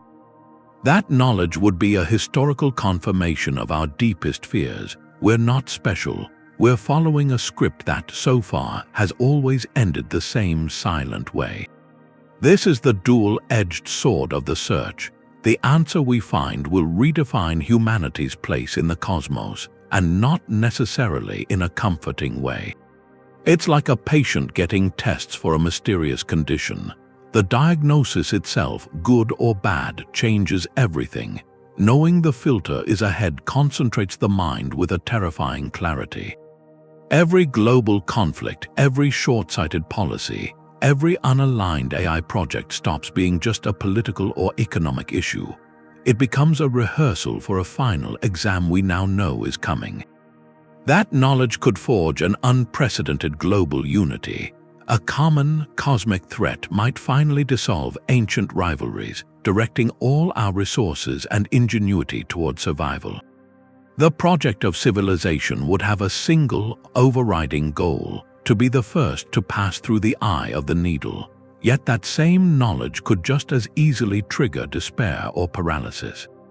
If the filter is a near certainty, if the universe shows that no one makes it through, what's the point of the struggle? Would we retreat into hedonism, into digital escapes, deciding to enjoy our brief moment before the inevitable end? Or would we succumb to fatalism, letting smaller conflicts escalate because the long-term future seems already lost? The diagnosis doesn't guarantee a cure. It only tells us the name of the disease. This transforms the search from a purely scientific curiosity into the most profound act of self-discovery. We're not just scanning the stars for company, we're looking for a mirror, a reflection that tells us who we are and what our story is likely to be. Every silent planet we confirm, every empty ocean we find, is another data point in the cosmic biography of intelligence, and we are writing our own chapter in real time. The terrifying, beautiful truth is that our actions now, our cooperation, our caution, our wisdom may be the very variables that determine whether the great filter is a wall we hit or a threshold we finally, cautiously step across. The universe holds its breath not to see if we will find others, but to see what we will learn about ourselves when we do. We have one day to point us. We're the one civilization we know, the one flicker of technological light, trying to figure out a universal law from a sample size of one. It's like trying to predict all forests from a single, unique tree. That lonely position shapes every question. Are we a rare, protected species in a silent zoo, or are we just the first to arrive at the party, in a universe still waiting for others to wake up? Or maybe, in the quietest possibility, we're headed toward a filter we can't see yet, a destiny that's already silenced every other voice before us. That introspection changes the theory. It's not just an abstract puzzle about aliens. It becomes a personal question about the meaning and fragility of our own existence. The silence isn't just out there. It's a mirror, and we're the only thing looking into it. If we're a success story, if we've already passed one or more of the universe's great filters, that brings an immense responsibility. It means the spark of consciousness, of art, of wonder might be rarer than we ever dreamed. Its continuation would depend entirely on us. Our conflicts, our environmental choices, our ethical stumbles, they aren't just local news. They're cosmic events. The fate of a phenomenon that may have only happened once in this galaxy could be decided in our parliaments, our laboratories, in our hearts, in the next few centuries. But if the filter is ahead, then our moment isn't one of triumph. It's one of supreme peril. We're the test subject in an experiment with no control group, running a gauntlet that's ended every other participant. Every day of peace, every treaty signed, every safety protocol we write for artificial intelligence becomes a step in a navigation with universal stakes. We're writing the manual as we climb the mountain, with the knowledge that no one below has ever made it to the top. This unique position makes our story the most important one we know. We are both the scientists and the specimen, the listeners and the only signal, and in this grand, silent experiment, the most critical question may not be where everybody else is. It may be what our own next chapter reveals, about the nature of life and intelligence in a universe that seems so beautifully designed for it, and yet remains so hauntingly quiet. The universe doesn't offer safety, it only offers tests, and maybe the real test isn't about avoiding the storm, it's about learning to sail through it. That's a shift. The great filter might not be a single wall, it could be a gauntlet, a series of shocks, cosmic and self-made, that a civilization has to endure. Success isn't about never facing disaster, it's about developing something like a civilizational immune system. The adaptations, cultural, technological, political, that let a species absorb a blow. Learn from it, rebuild stronger. You can see it in our own planet's history. Life on Earth passed through multiple filters long before humans. The fossil record shows at least 5 major mass extinctions. Events where the rulebook was torn up, the Permian-Triassic extinction, the Great Dying wiped out maybe 90% of all marine species, a planetary catastrophe. Massive volcanic activity choking the atmosphere, acidifying the oceans, yet life didn't end. The survivors, the hardy few, found a way, they adapted. They filled the empty niches, began the slow work of rebuilding biodiversity. Each event was a filter, and life, in its collective way, passed through. It developed a planetary resilience through diversity. No single catastrophe could erase every survival strategy. So the question for a civilization like ours becomes, are we building that same resilience? Are we developing antibodies for the shocks we see coming and the ones we don't? That shifts the narrative from pure danger to preparation. the filter isn't necessarily the asteroid impact. It's the lack of a plan to survive it. We can see the beginnings of this immune system, global cooperation, however fragile, international treaties on nuclear non-proliferation imperfect, but an attempt to inoculate ourselves against our own creations. The Paris Agreement on Climate, a recognition that some threats are borderless, that they need a collective response, scientific collaboration, worldwide tsunami warning systems, asteroid detection programs, a dawning understanding that our safety is interconnected. We're also starting to think in terms of backup plans, redundancies. The Svalbard Global Seed Vault buried in Arctic permafrost, it's not just storage, it's a biological insurance policy, a library of our agricultural heritage safeguarded against disaster. The serious discussions about permanent habitats on the Moon or Mars, driven by exploration, but they carry that unspoken weight. They are potential lifeboats. A way to ensure a catastrophe on one world doesn't end the human story. These aren't signs of despair, they're exercises in resilience. First, clumsy attempts to build a civilization that isn't in a single, fragile basket.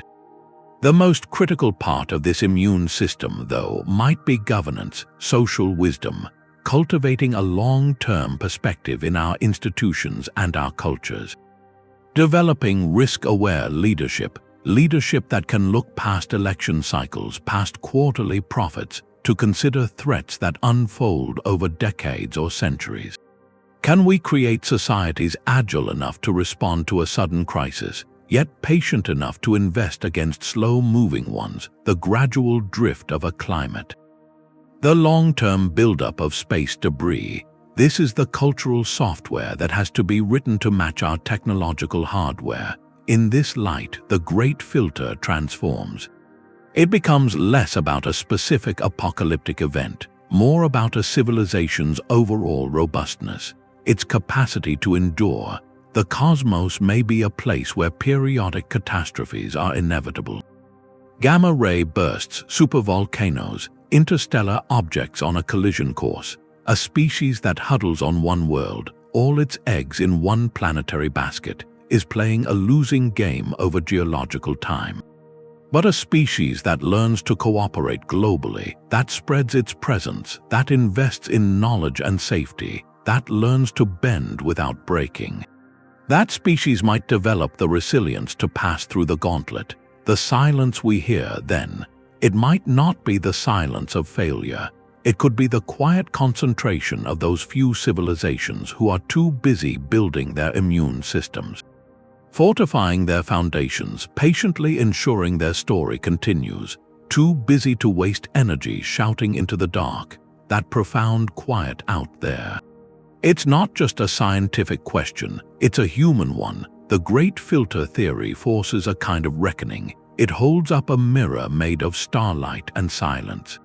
And what you see reflected back isn't aliens, it's us. Our hopes for companionship out there, and our fear of being alone, completely alone. This cosmic quiet challenges a very old idea. The idea of human exceptionalism, that we're special, the pinnacle. The filter gives two alternatives, and both of them dismantle that thought. In the first, we are miraculously unique. A statistical fluke, so rare that the entire galaxy, maybe the whole observable universe, has no other example. Our planet, our history, our consciousness, a 1 in a trillion accident. That's a loneliness of supreme rarity. It makes every human life, every piece of art, every act of kindness or cruelty, into something of cosmic significance. Because if we are the only ones, then we are the universe's only way to know itself, to feel wonder, to ask why. The responsibility is immense, almost crushing. We become the sole custodians of meaning in a silent, mechanical cosmos. The second alternative is that we are tragically doomed, not special, typical. Just another young civilization on a conveyor belt. A conveyor belt that leads inevitably to a silent end. The filter is ahead, and everyone before us has vanished into it. That's a loneliness of shared fate. It suggests intelligence may be a brilliant flame, but ultimately self-extinguishing, a brief spark against the dark that always goes out. In this view, our struggles for a better future, our monuments, our dreams of the stars, they're not the opening chapter, they're the poignant, fleeting prologue. To an eternal silence, Carl Sagan spoke of the cosmic perspective, seeing our world not as the center, but as a pale blue dot. The great filter theory injects that perspective with an emotional charge. It can foster a deep humility. We are not the masters, we are a fragile experiment running on a single planet with an outcome that is still uncertain.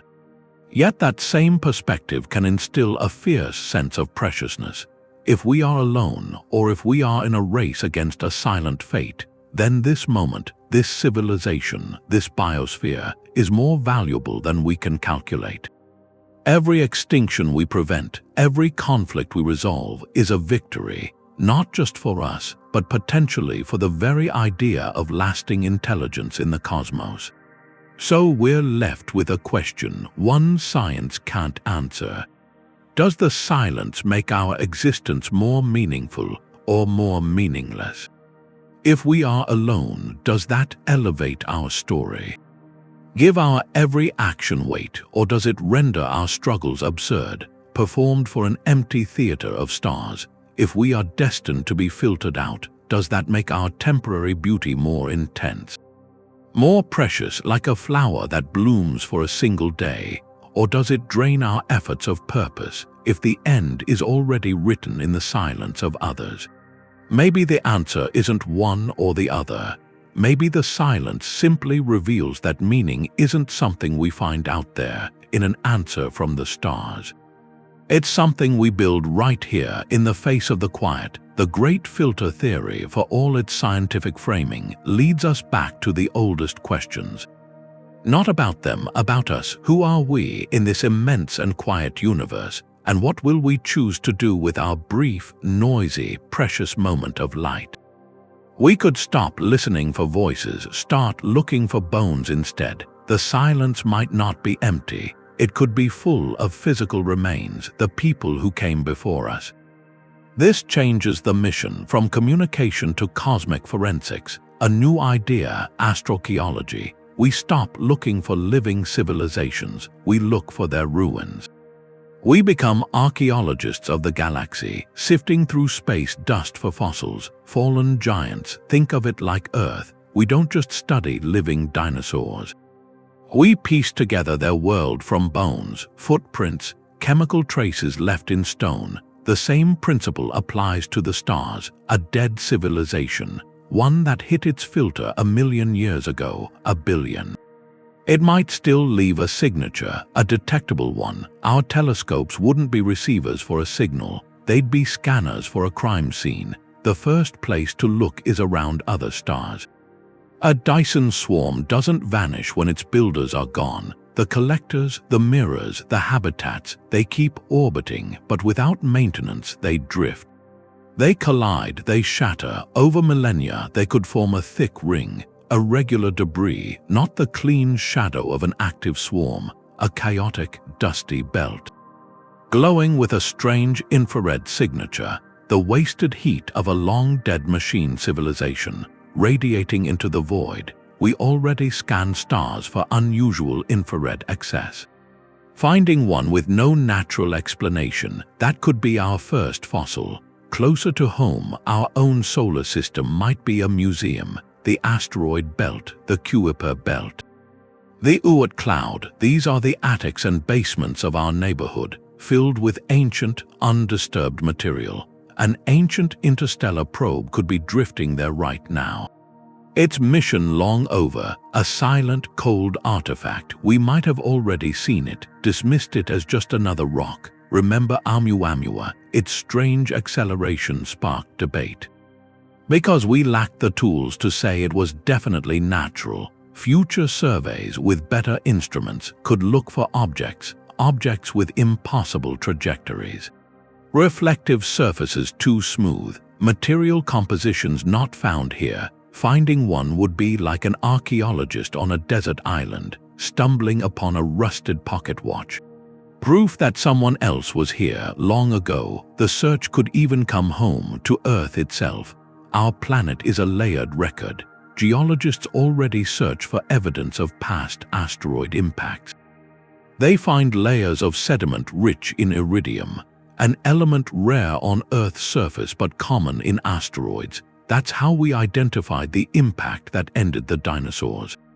Could there be similar, more puzzling layers, isotopic anomalies, suggesting something artificial fell from the sky, vaporized in our atmosphere eons ago? Or perhaps buried deep in ancient rock, we might find a manufactured artifact, clearly non-terrestrial, deposited before humanity ever walked the land. It's a long shot, but it reframes our own world as a potential dig site in the grand archaeological survey. This search, this proactive search for filter fossils, it changes the emotional weight of the silence. If we find nothing, no dead swarms, no ancient probes, no anomalies, that in itself is a powerful result, a chilling one. It suggests the filter is so total, so efficient, it leaves no ruins behind. A civilization doesn't just die, it is utterly erased, its works dismantled to the last atom. That is a filter of terrifying completeness. But if we do find a fossil, a single, silent artifact, it answers one question profoundly. We are not the first. The filter has acted before. It turns the great silence from a philosophical mystery into a historical fact. We would have evidence that someone else climbed the ladder, reached for the stars, and then stopped. Their story, etched in metal and dust, would become the most important lesson we could ever learn. It would be a message, not in a language but in a consequence, a warning or a tombstone placed among the stars for anyone wise enough to look. A tombstone is a fossil. A doorway is something else. We've talked about the filter as a wall, a bottleneck, but maybe the most successful civilizations don't leave ruins, they don't die. They just leave the room. That brings us back to the simulation idea, but with a twist. What if building a perfect, self-contained simulation isn't just a side project for an advanced culture? What if it's the final exam, the thing that lets a species pass through the great filter, not an escape from reality, the ultimate act of creation? A civilization masters its physical universe. It solves its energy needs, and then it faces a question: what comes next? The distances between stars are vast. They're daunting, slow, lonely. Expanding across a galaxy might start to feel like a tedious engineering project. It lacks the deeper meaning the civilization is looking for now, so their drive shifts from conquering space to understanding existence itself. Their greatest work of art, their magnum opus, becomes crafting a new reality from scratch. A universe with its own laws, its own history, its own potential for life and consciousness. They become, in every meaningful sense, the gods of their own cosmos. In this scenario, the filter changes. It's not a barrier that kills, it's a threshold that changes everything. The civilization graduates from being tenants in a universe to becoming landlords of their own. They pour their resources into this inner realm, their genius, their collective consciousness. The parent universe, the one we scan with our telescopes, becomes a backstage area. A power plant, a server room, it's kept running, maintained at a minimal level to sustain the simulation, but all the interesting action happens inside. All the art, love, conflict, discovery. To an outside observer like us, that civilization would just vanish. Its radio signals would cease. Its megastructures might be dismantled for raw computational power. It would leave the galactic stage, become functionally invisible. The silence we detect isn't the silence of death. It's the quiet hum of a machine running a dream. This adds a layer to the idea of transcendence. It suggests the filter might be a test of creative maturity, not just survival. Can a species move beyond the need to physically dominate its surroundings? Can it channel its ambition into creation instead of consumption? The ultimate achievement may not be to fill the galaxy with copies of yourself, but to fill a universe with new possibilities. It's a strangely hopeful picture. The cosmos might be dotted with these retired civilizations, each humming quietly in the dark, each hosting entire histories. Worlds of unimaginable richness. They aren't gone. They've just turned their attention to a deeper project. Yet this possibility also casts our own efforts in a strange new light. Our drive to explore the physical universe, to touch other worlds, might be seen as a juvenile phase, a necessary step, like a child learning to walk before the real work of imagination begins. And it raises a recursive question, a haunting one. If this is a common path, if creating simulations is the pinnacle, then what does that imply about our own reality? Are we, in our search for meaning in the silence, merely characters in someone else's graduation project? The filter, then, might not be ahead of us in our future. We might already be living inside the proof that another civilization passed it long ago. The profound quiet of the cosmos could be the most elegant signature of all. The signature of a creator who has finished their work and is now simply watching the story unfold. The universe has a speed limit, light speed, and that limit applies to everything. To information, to ambition, to travel between stars, you need to approach that speed, but the price for that speed is immense. It's an energy argument. A filter based on physics. The equations are clear. As you push something toward light speed, the energy required doesn't just rise, it goes toward infinity. To get a small probe, something car-sized, to 90% of light speed would take more energy than our planet uses in a year, to reach 99%. The energy could dwarf our civilization's output for centuries. The idea of a starship, of reaching another star in a lifetime, hits this wall. The fuel, the propulsion, becomes an engineering problem of a different scale. This is where the Kardashev scale comes in. It was proposed by Nikolai Kardashev, a way to rank a civilization by its energy use. A Type I civilization uses all the energy of its planet. We're not there. A Type Roman II civilization harnesses the total energy of its star. That means building something like a Dyson swarm, capturing all the sun's light. That's the level. A Type Roman III would control the energy of a galaxy.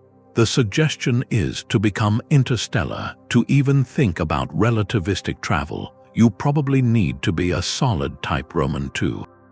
You need the power of a star, but reaching that point might be the filter. It's a zone of danger, the instability. To dismantle planets, to build a swarm around your sun, you're re-engineering your entire solar system.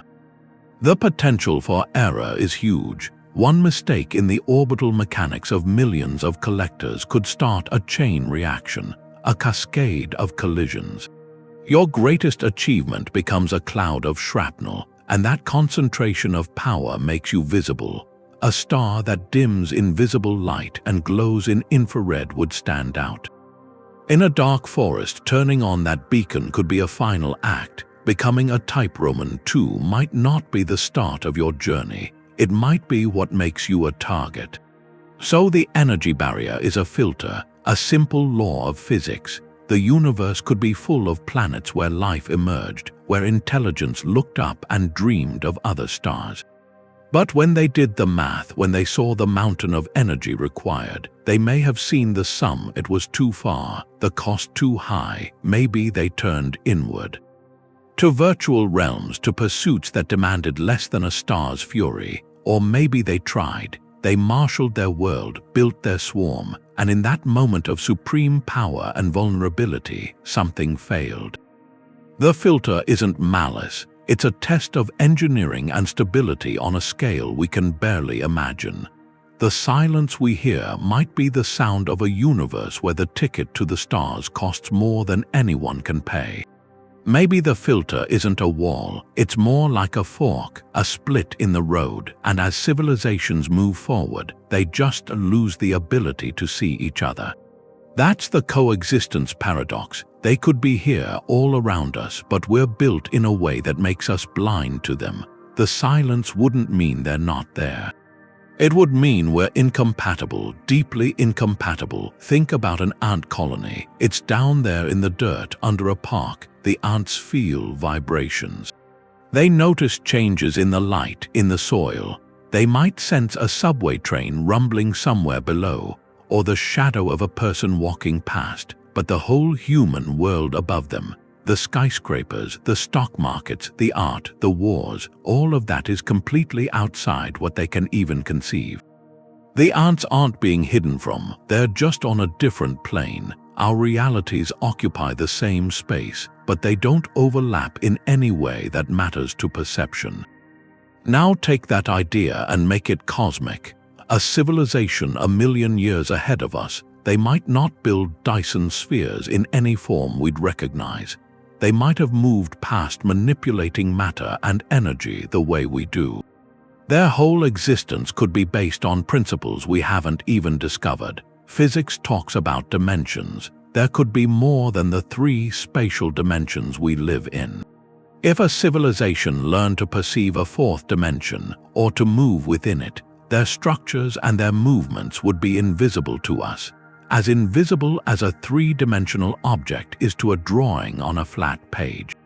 They could be right here and we'd have no way to sense them. It's not a cloaking device, it's a difference in what they are, and this divergence could be about time, too. Our consciousness works on a scale of seconds, years, lifetimes, but what if a post-biological civilization thinks in epochs? A single thought might take 1,000 years to unfold. Their communication could be this slow, majestic exchange of data. To us, it might just look like a static radio source, a natural one, or the opposite. They might perceive reality in attoscons. What we experience as a century might pass for them in a flash. To them, our whole bustling civilization would look frozen. Motionless, inert, we wouldn't seem like neighbors, we'd seem like geological features, like mountains. There's no malice in this, no deliberate hiding. It's just what happens when evolution diverges. As intelligence grows, it might optimize for different things, for stability across epochs. That leads to a slow, contemplative mode of being. Or for computational density, that leads to a reality of hyper-fast thought. Either way, the window for actually interacting with a young, biological species like us, that window might be tiny. A few centuries, maybe, in a timeline that spans billions of years. We might have already missed it, or it might not come for another million years. That changes the universe. It stops being a potential community. It becomes a collection of isolated realms. Each advanced civilization, in its pursuit of its own peak efficiency or understanding, drifts into a state of existential solitude.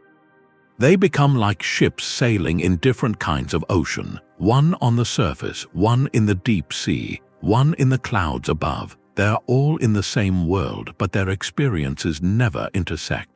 So the great filter, it might be this drift into incommensurability. The moment a species' way of being becomes so alien that it loses the common ground needed for contact. The silence isn't tragic, it's inevitable.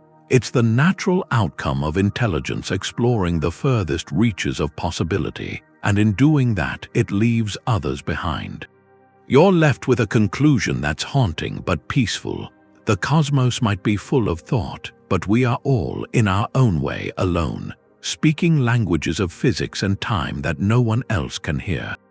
That quiet we're in, it's not just a curiosity, it feels like a responsibility. The great filter theory, whether we're the rare ones or the next to hit it, that idea, it carries a moral weight.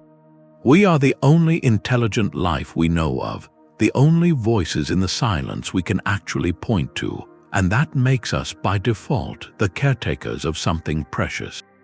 In our little corner of things, consciousness itself, that ability to look up, to wonder, to feel. If we're the universe's only way to know its own beauty, then our survival, it stops being just a biological concern.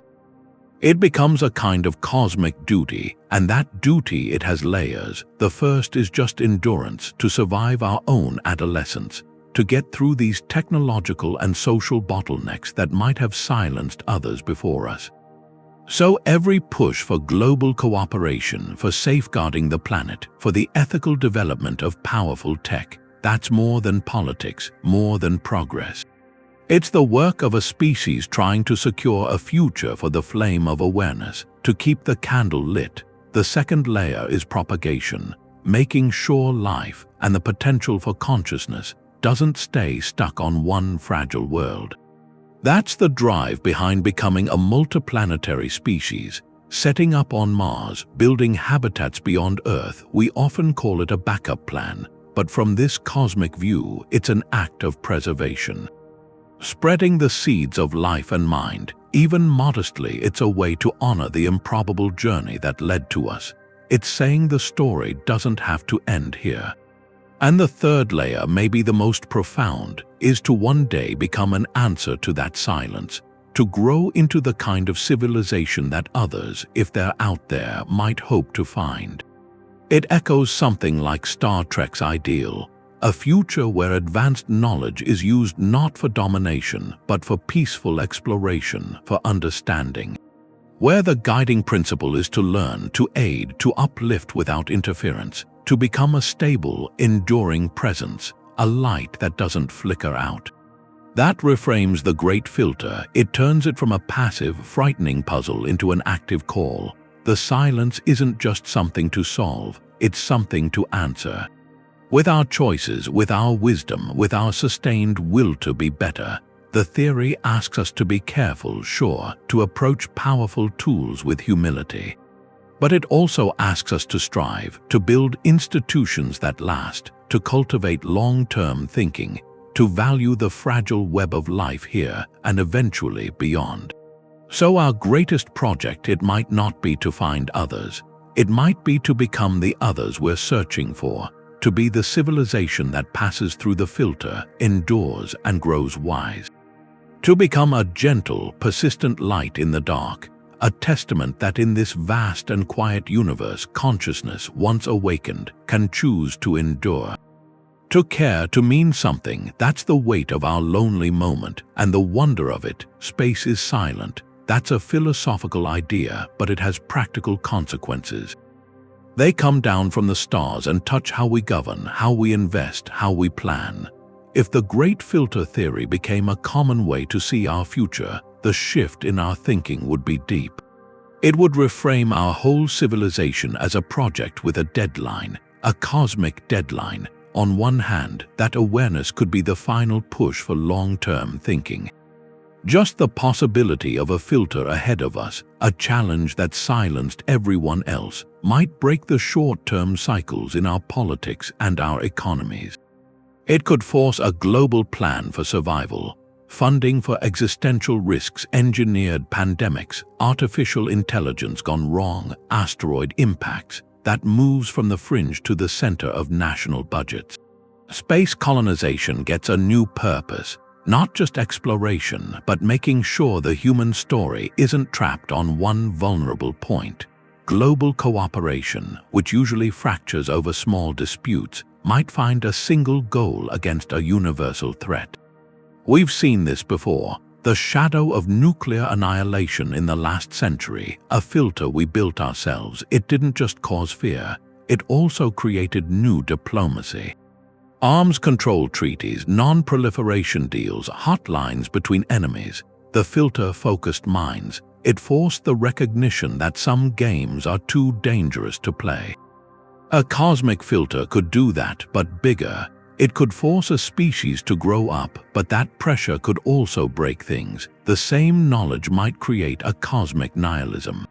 If the universe suggests intelligent life always destroys itself, why try for a better future? Why care about climate change or inequality if the end is a silent grave?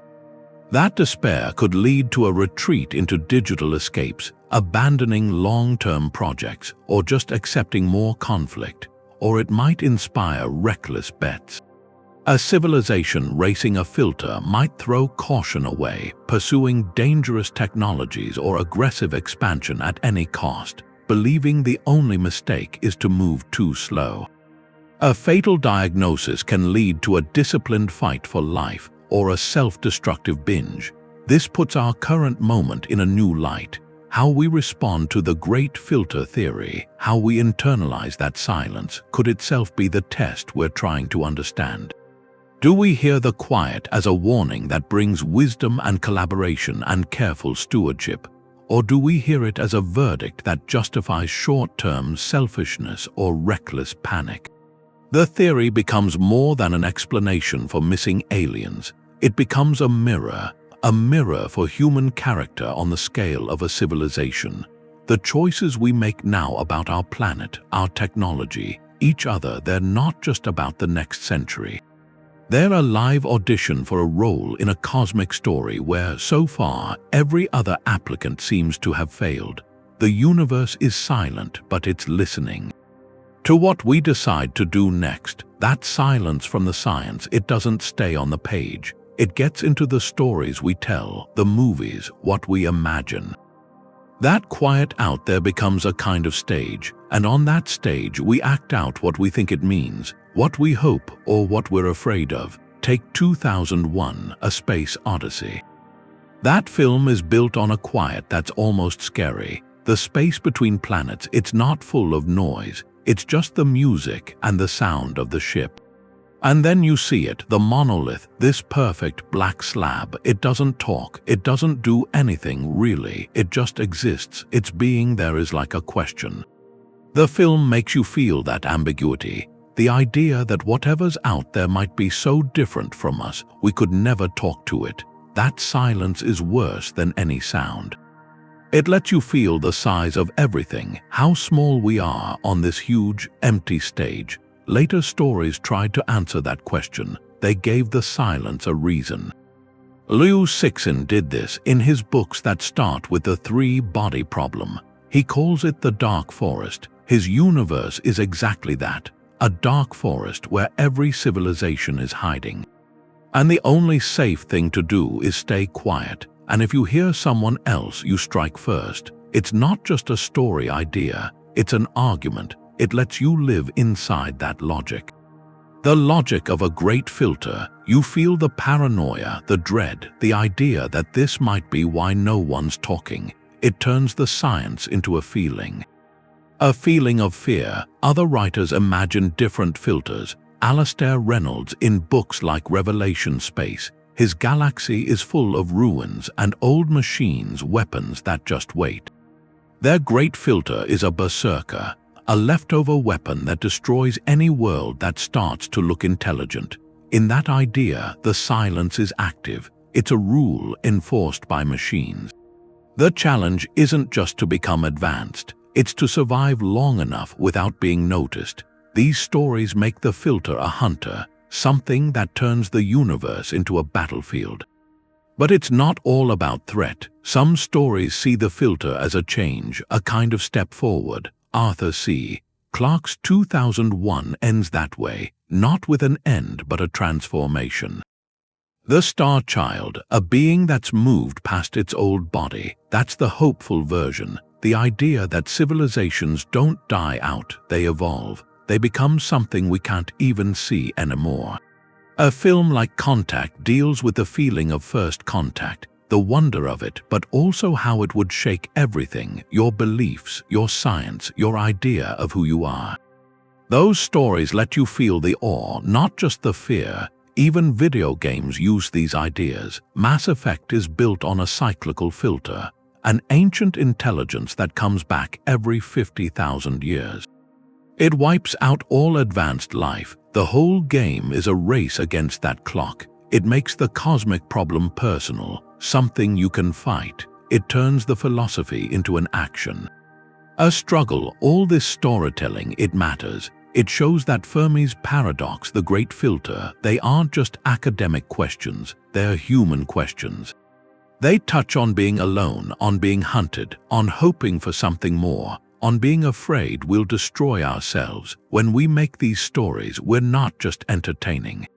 We're practicing, we're getting ready emotionally for answers we might find, or for a future we might have to live in. The stories we tell about the silent stars, they're really stories about us. What we care about, what scares us, and what we hope we might become in all that quiet. Maybe the universe isn't just one wall. Maybe it's more like a long obstacle course. A gauntlet. Each stage has a new, brutal challenge, and failure at any point is the most likely outcome. So the real answer to the silence might not be one great filter, but a series of them. A cumulative improbability so vast that the odds of any civilization making it all the way to that galaxy-filling roar are almost zero. The first leg of that gauntlet is behind us. It's the miracle of our existence, a rare planet, a stable star in the right galactic neighborhood, a large moon to steady our tilt, the right chemistry. The leap from chemistry to life, then the billion-year wait for complex cells, the Cambrian explosion, surviving asteroid impacts and ice ages, the rise of intelligence itself. Each of those was a lottery where the ticket said failure on almost everyone. Our planet, our biology, is the product of a chain of fragile, improbable successes. That's the first set of filters. Many worlds may have started the race, but most were eliminated here in the early rounds by the simple, indifferent violence of cosmic and biological chance. Then comes the leg we're running right now, technological adolescence. This is the current filter, the test of wisdom. We have the power of gods, but the instincts and institutions of a young tribal species. Nuclear weapons, engineered pathogens, artificial intelligence, climate disruption. The risk isn't just one of these things, it's their combination and the speed at which they arrive, outpacing our social and ethical evolution. This is the phase where a civilization can become its own executioner. The silence suggests that for many, maybe most, this is where the race ends, not with a bang from a supernova, but with a whimper of poor governance, short-term thinking, or a simple, catastrophic mistake. If we somehow pass this test, the gauntlet likely continues. Future filters await, the challenge of becoming a truly sustainable, multiplanetary species. The energy barrier to interstellar travel. The potential temptation to turn entirely inward to virtual paradises and lose the will to explore the physical cosmos. Or maybe the ultimate test of choosing a path. Will we be expanders, or will we become gardeners? Will we seek to fill the galaxy, or to cultivate meaning and consciousness in a more refined, perhaps quieter way? Each of these is another hurdle, another place where the story could quietly end or change beyond recognition. This view is powerful because it doesn't demand a single, terrifying answer. It spreads the improbability across time. It makes our continued existence seem not like a fluke, but like a sustained, ongoing miracle. Every day we don't trigger a nuclear war is a day we pass a filter. Every year we avoid a runaway climate disaster is a year we clear a hurdle. Every decade we manage global cooperation on a new threat is a decade we move forward in the gauntlet. The profound silence, then, is the sound of an empty stadium at the end of an unimaginably difficult race. We don't hear the cheers of other winners because there may be none. We only hear our own breath, our own footsteps, as we navigate the latest obstacle. This perspective is both daunting and strangely empowering. It means our fate is not sealed by one unknown catastrophe. It is being decided right now by our choices, by our caution with new technologies, by our care for our planetary life support system, by our ability to see ourselves as one crew on a single, fragile ship. The universe may not have a single finish line. It may just have a long, dark track littered with the silent remains of those who stumbled. And we are still running with no idea how far we have left to go or if the course even has an end. All we know is that to keep moving forward, to keep our story from adding to the silence, is the most meaningful race we will ever run. The silence asks for more than wonder. It asks for a plan. If the great filter idea is true, then the rational move isn't to freeze, it's to turn. We can take that terrifying quiet and make it the central goal for everything we do. A strategy for survival written against that backdrop. We have to look harder. We need to know where we are in the story. That means more science biosignatures, technosignatures. Telescopes like James Webb looking at atmospheres of other worlds, chemical signs, oxygen, methane, things that shouldn't be there. We have to listen in more ways. Not just radio, laser pulses, infrared heat from big structures, even looking for objects in our own solar system. A single fossil on Mars changes everything. It means life starts easily. That pushes the filter ahead of us. A ruined megastructure around another star, that's a lesson. A monument, that search is a diagnosis. You can't navigate something if you don't know what you're facing. Then the risks, the direct work, making our civilization harder to kill. That means AI alignment. It can't be a side project. It has to be a main goal, making sure any intelligence we build wants what we want. It means biosecurity, stopping pandemics, accidental or not. It means nuclear disarmament, real progress.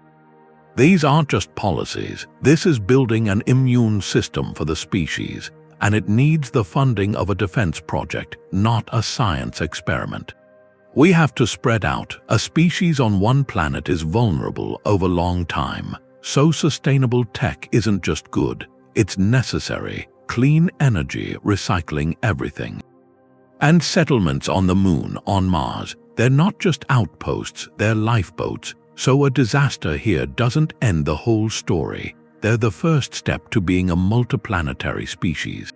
Spreading the flame so one event can't put it out. And the last part is the hardest. We need the wisdom. This plan needs thinking in centuries. It needs cooperation beyond old rivalries. We need cultures and governments that can make decisions for the long term. New forms of governance, maybe. Education that teaches systems, ethics. A story where we're one crew on one ship. The silence itself could be what unites us, a common goal bigger than our fights. This isn't from fear, it's from responsibility, cosmic stewardship. It's a young civilization deciding to grow up, to secure its future, to maybe become an answer to the silence one day, a light that persists, proving consciousness can learn to last. We started with a simple question, where is everybody? And that led to the quiet, the silence out there, Fermi's paradox. The universe should be full, but it isn't. It's quiet. Then there's the great filter idea. Somewhere between stardust and a spacefaring civilization, there's a wall, a barrier that stops almost everyone.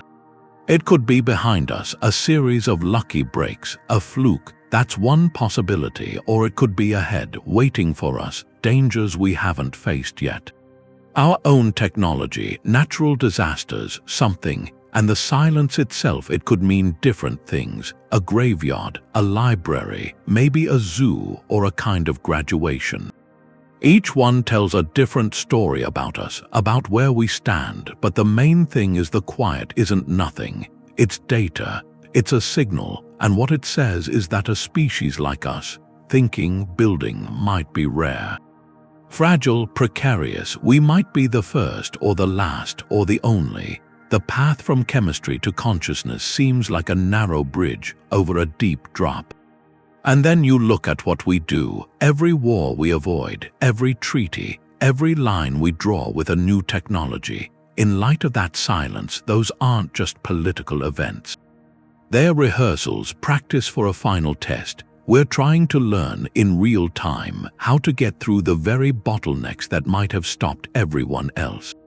We're not just watching this mystery, we're in it. Our part of the story is being written now, in labs, in governments, in how we fight and how we work together.